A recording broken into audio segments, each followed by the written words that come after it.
Hello and welcome to HanaMade. I recently visited Buenos Aires and I took a day trip to Colonia del Sacramento. It was fantastic, amazing, and I would like to share my adventure with you.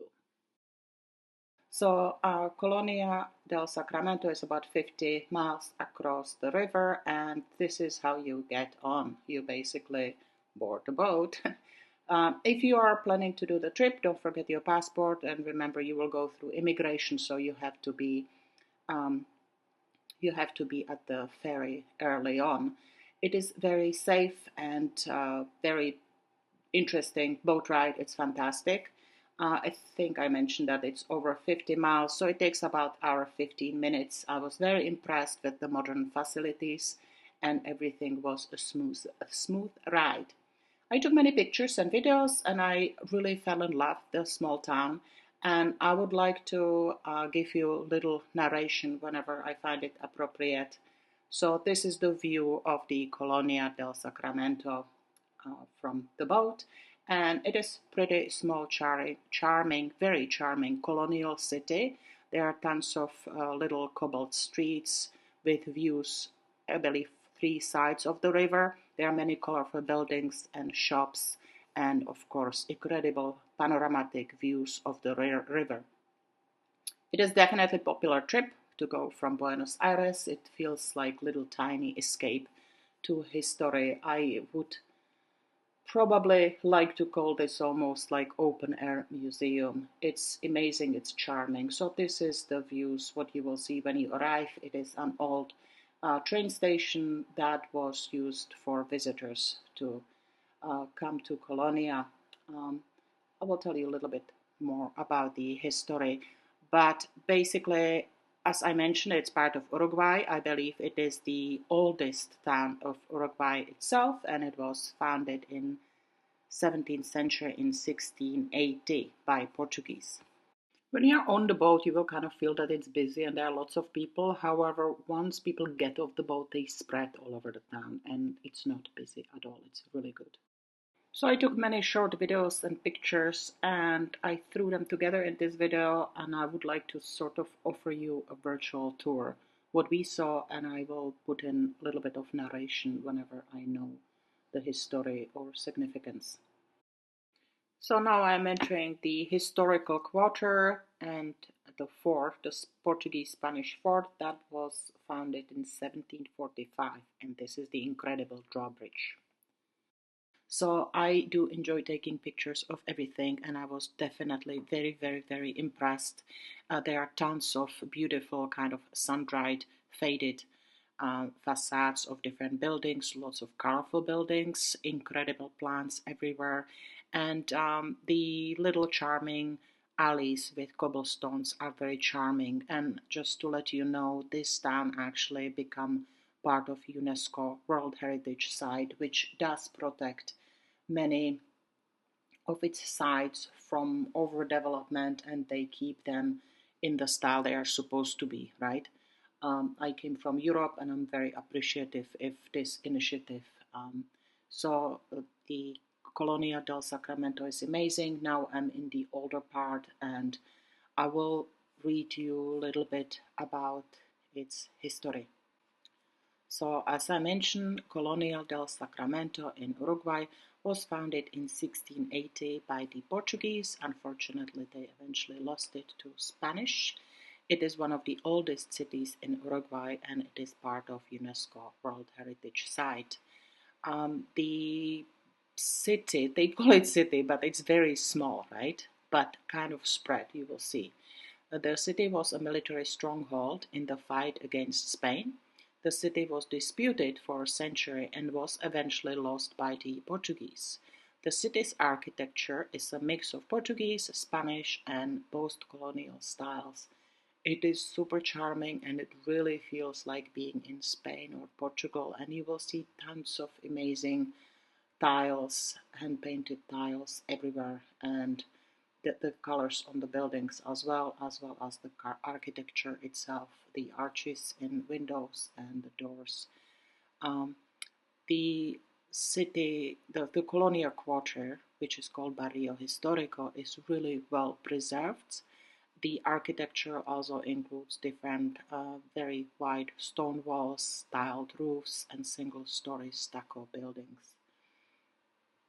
The city is located on the Rio de la Plata, where the river flows into the River Plate. That's, by the way, why the water is brown, right? So it's the minerals from the river that makes it brownish, which is, I have to admit, a little tiny bit kind of upsetting, disappointing when you are taking the ferry and everything around you is brown.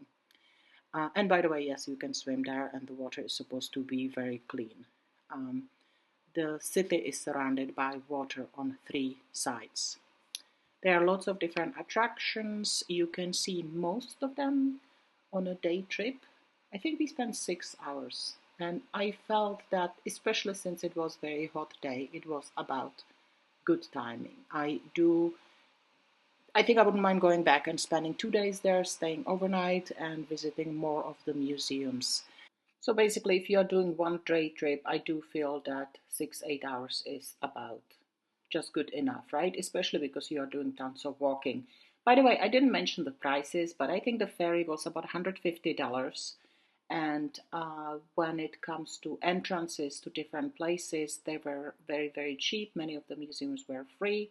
I think the lighthouse was the only little struggle we had because it is federal building and basically they are just asking a little bit of money for donation, I think like $2. However, they are asking to pay in Uruguay dollars, right? So make sure you have some money to exchange when you come, which is not difficult to do, but just want to give you a heads up. When it comes to food, there were lots of different places you can buy food. We visited this really nice place with music, however, and the price was great. It was a little bit cheaper than Buenos Aires, especially the kind of like nicer restaurants. But because it is basically outdoorsy restaurant thing, you kind of expect almost, I don't know how to say it nicely, like a pub meal, right? So it's not fancy and the quality was a little different. We were hungry, we enjoyed it very much, we enjoyed the view, we enjoyed the music, but the food wasn't, perfect.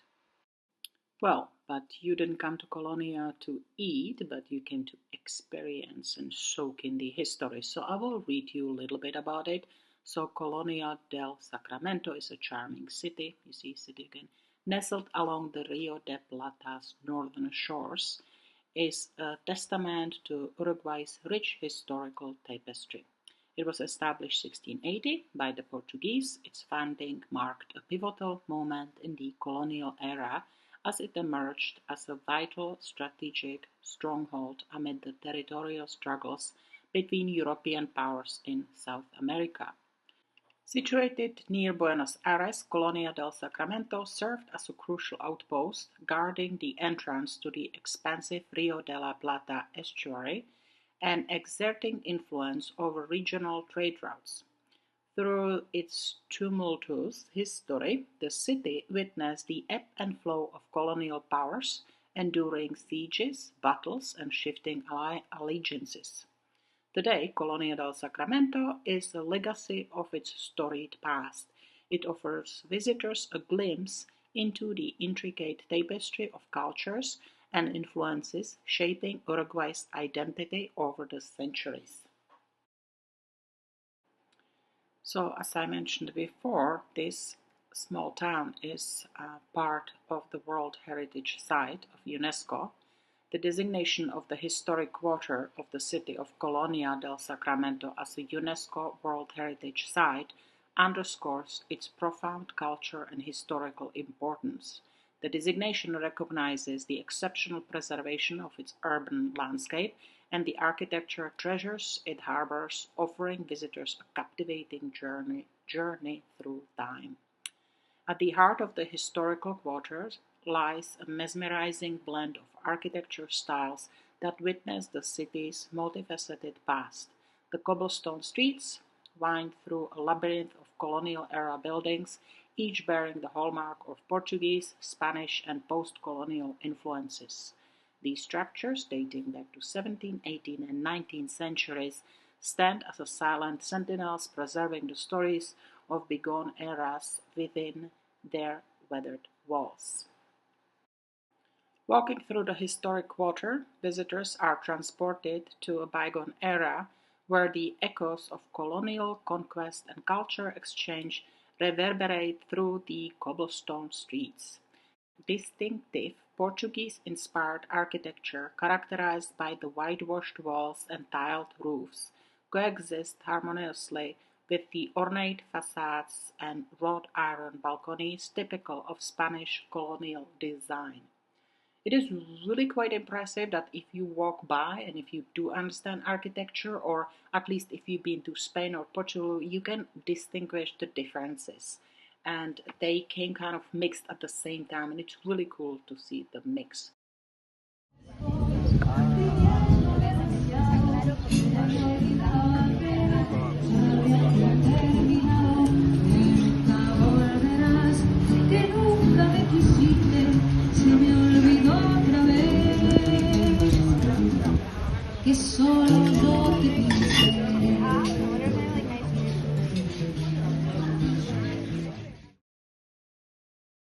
So, as I mentioned, it's very easy to walk through the town in many different directions, and if you are spending 5-6 hours, you will probably see some streets twice.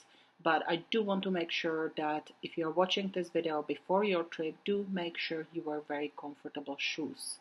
The cobblestones are fantastic, but some sandals may not do the job.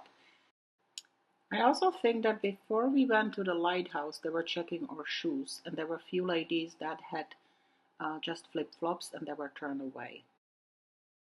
If you feel at some point that you discovered enough of the historical area and you would like to cover more ground and you're tired of walking, you can always rent one of these electric cars. They are pretty cool, basically like a golf cart dressed up to be 1930s Ford.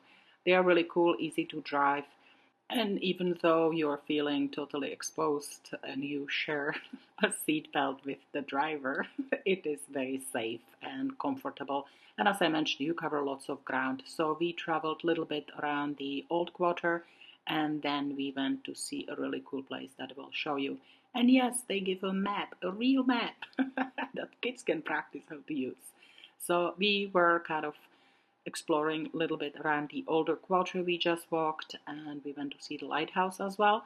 But then we were able to travel a little bit further. That on feet would take us too long time.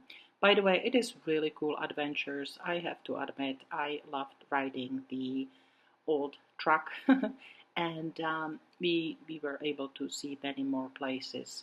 This is just driving around on the perimeter of the old quarter. And the price was very reasonable as well. I've forgotten, I think it was close to $100 for 2 hours. But we didn't mind it at all because it was a hot day and the car gave us a little bit of breeze. And we also saw parts that we missed, like this one. So that's a fun trip to recommend. It was also fun when we traveled different places and we parked. We saw other people with the same truck and everybody kind of felt a little like, this is such a cool toy. So yes, I honestly recommend you renting the truck and supporting the local economy. Here is the historic, beautiful, and very important lighthouse. It is raising 112 feet above the city's historic quarter. Construction on this lighthouse began in 1845. It was actually designed by soldiers. However, the project was placed on hold due to the outbreak of civil war, and the work wasn't officially completed until 1857. The lighthouse itself was actually constructed on the top of ruins of an old convent. The convent was built in 1690. The convent of San Francisco Javier was close to the waterfront of this Portuguese settlement. The chapel's tower served as an important landmark for boat navigating the Rio de la Plata. In 1705, the convent was destroyed by a fire. However, all was not lost. Eventually, the tower was reconstructed to create the lighthouse. The remaining convent walls added structural stability and are still visible today. really cool. The Rio de la Plata is actually an estuary formed by the confluence of the Paraná and Uruguay rivers. Both are important trade routes connecting much of Central South America to the outside world. Strong winds from the Atlantic have caused many shipwrecks, so many that the Rio de la Plata has been called the Hell of Sailors and is known as a naval graveyard. The top of the lighthouse provides incredible views.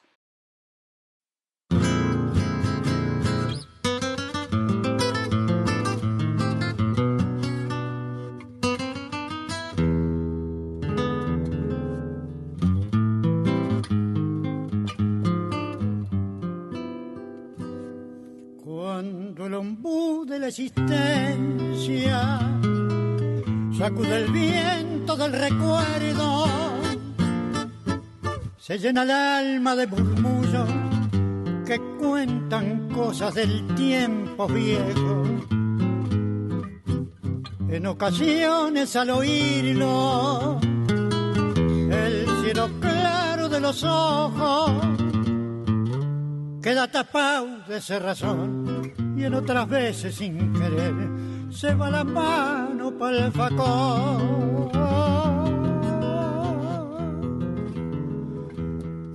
Murmullos que traen al alma la tropa de los recuerdos, pa' llegar bien al trote, pa' dirse siempre son lerdos.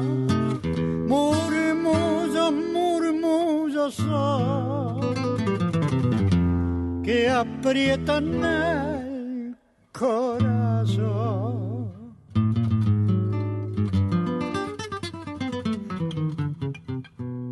Y si les echo pa' correrlo a la perrada de los sueños, esos murmullos uno a uno. Amidst this architecture tapestry, a iconic landmark beckons travelers to delve deeper into Colonia's rich history. The Portón de Campo, or City Gate, is a testament to the city's strategic significance, while the ruins of the 17th century convent of San Francisco evoke a sense of mystery and intrigue. The Basilica del Santísimo Sacramento, a stone masterpiece erected by the Portuguese in 1808, showcases exquisite craftsmanship and religious devotion. As visitors explore further, they encounter cultural treasures such as the Portuguese Museum, offering a glimpse into the lives of early settlers through the artifacts and historical exhibits.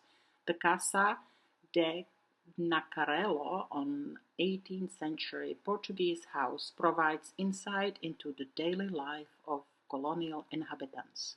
At the same time, the Municipal Museum delves into the city's diverse heritage through its extensive collection of artifacts and documents. In the Plaza Mayor, the heart of Colonia's historic quarter, the Viceroy's house stands as a symbol of colonial power and authority, its reconstructed facade offering a glimpse into the city's illustrious past. Nearby, the Plaza de Toros Real de San Carlos, an abundant bullring, serves as a reminder of the city's vibrant cultural traditions. Colonia del Sacramento's architectural landscape is a vivid tapestry of its diverse cultural influences, reflecting centuries of historical upheaval and cultural exchange. The juxtaposition of the irregular street network in the Portuguese part with the Spanish colonial-style layout outside the fortification wall is a tangible reminder of the city's complex past.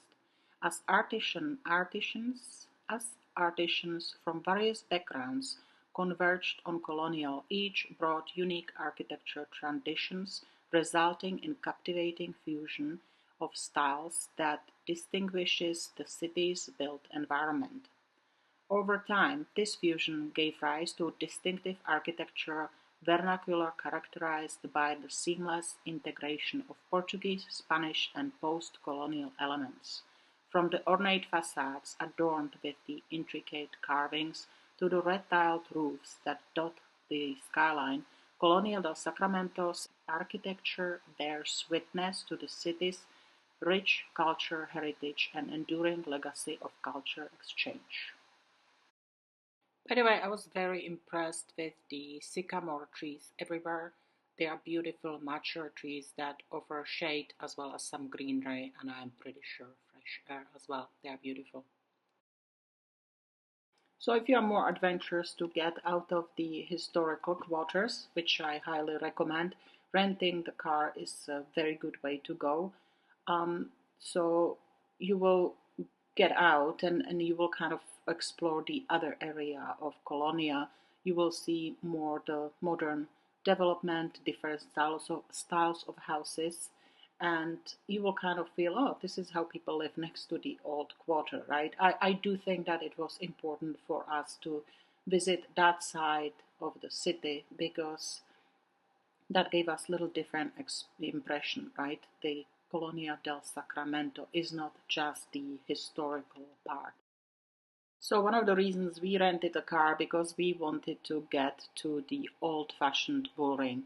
It's over 100 years old and it's impressive, and here is a short video.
That is pretty cool, right? I didn't expect it and I never seen one. I was quite impressed.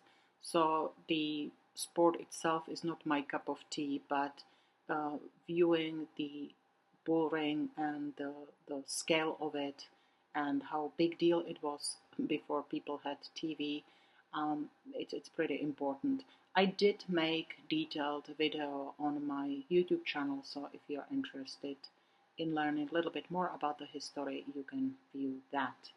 So getting out of the historic district is pretty cool and important, and you will view Colonia a little differently. I do have to admit the speed is a little slow, especially when you're on the road. But it's okay, people can walk or drive by. In the region, the historic quarter of Colonia is the only example of an urban plan that does not conform to the rigid checkerboard grid imposed by Spain under the laws of the Indies. Instead, this city has a free plan adapted to the topographical features of the site, although strongly influenced by its military function. All of its modest buildings, in regard both to their dimensions and their appearance, are a particularly interesting testimony to the singular fusion of the Portuguese and Spanish traditions that is evident in the construction methods used.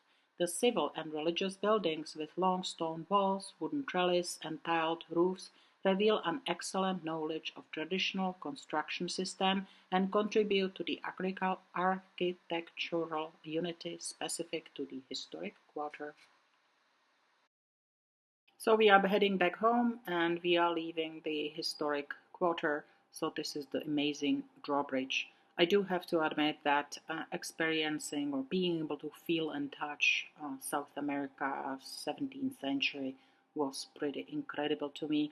I also love seeing the kind of old and new mix. They do take care of their properties. I do love the fact that it is part of UNESCO, and hopefully they get little help with the upkeep of the historical quarters. And people that move in, which I think the population grew maybe 3 times from in the last 100 years, from 8,000 to like 27. I do hope that people will be able to afford to keep it up in the historical style. I did spend close to 2 weeks in Buenos Aires. I'm from Europe and I do appreciate history. I grew up being surrounded by it, but I definitely admit that this was a highlight of my trip. I did love escape from the city and the dive into the Portuguese, Spanish history. I'm easily impressed, I guess. No, it was fantastic. It was really like step back in the history. Easy 1 8 hour trip. It was fantastic. Loved it, loved it, loved it. And I hope that if you if you go to Buenos Aires, you will have a chance to visit Colonia del Sacramento as well. When it comes to drinks, there were plenty of places to buy water, so you don't have to carry your own if you don't feel like it. By the way, you should declare it when you're crossing the border, right? Make sure it's empty. The other thing is that water, again, is kind of cheap. It's not expensive at all to purchase it. When it comes to buying gifts, there were definitely many different stores and vendors selling stuff outside, like markets, and the prices were comparable to Buenos Aires. I'm assuming that it is that's where they make money on tourists, right? But the prices are pretty fair, especially when I look at the handmade items that I liked. It's definitely worth the money you pay. And they do accept both Uruguay as well as Argentinian dollars, but they do prefer Uruguay dollars. I would like to recommend to bring sunscreen, definitely, especially for us. We came from North America, right? So we are whiteys. And the sun was really, really strong. We had no problem with our Wi-Fi or cell phones. Everything worked great, and we were able to pull them up whenever we needed to. So I hope you enjoyed this video. I definitely fell in love with this place, and I'm glad to share this with you. And if you enjoy my videos, I made more videos about my trip to Argentina. It is on this channel under playlist Argentina.